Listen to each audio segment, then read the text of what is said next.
Hi all, இன்றைக்கி பார்த்தீங்கன்னா morning ரொட்டீனில் நம்ம என்ன ஸ்டார்ட் பண்ண போகிறோம்னா பையனுக்கு லஞ்ச் பேக் பண்ண போகிறோம், பிரேக்ஃபாஸ்ட் பண்ண போகிறோம். லஞ்ச் வந்து அவனுக்கு வந்து குஸ்கா வேணும் அப்படின்னு கேட்டிருந்தான். அதனால் பார்த்தீங்கன்னா நான் குஸ்கா பண்ணேன்.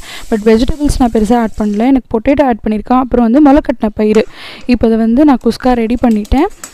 நெக்ஸ்ட்டு பார்த்தீங்கன்னா நம்மளோட நெக்ஸ்ட்டு வேலை என்ன, வாசல் பெருக்கி கோலம் போட்டுடணும். அதையும் முடிச்சுட்டு வந்ததுக்கப்புறம் பார்த்தீங்கன்னா நான் அரிசி ஊற தண்ணி இருக்கு இல்லையா, அது எப்பயுமே என்ன பண்ணுவேன்னா செடியில் தாங்க ஊற்றிடுவேன். நீங்களும் இதை ட்ரை பண்ணுங்கள், உங்களுக்கு நல்லா டிஃப்ரென்ஸ் தெரியும். நல்லா வந்து துளுத்து நல்லா ரொம்ப க்ரோத் வந்து ரொம்ப ஸ்பீடாக இருக்கும். இப்போ பார்த்தீங்கன்னா லஞ்ச் பேக் பண்ணிவிட்டேன், அது உங்களுக்கு காட்டுறேன். தயிர் பச்சடி நான் ரெடி பண்ணி வச்சுட்டேன். அதுக்கப்புறம் பார்த்தீங்கன்னா 2 செட்டு டிஃபன் பாக்ஸ்லையும் அவன் வந்து குஸ்கா தான் கேட்டான். ஸோ நான் அதையே வந்து ஃபில் பண்ணி வச்சுட்டேன். உங்கள் வீட்லேயும் பசங்க வந்து இந்த மாதிரி பயிரெலாம் சாப்பிடல, முளைக்கட்டின பயிர் ரொம்ப நமக்கு நல்லது. இந்த மாதிரி பசங்களுக்கு நீங்கள் செய்யும் போது அது கூட ஆட் பண்ணி கொடுத்துட்டிங்கன்னா ரொம்ப நல்லாயிருக்குங்க. நெக்ஸ்ட் பார்த்தீங்கன்னா ஸ்நாக்ஸுக்கு என் பையனுக்கு பைனாப்பிள் தான். இந்த வீடியோ பிடிச்சா லைக் பண்ணுங்கள். பாய்.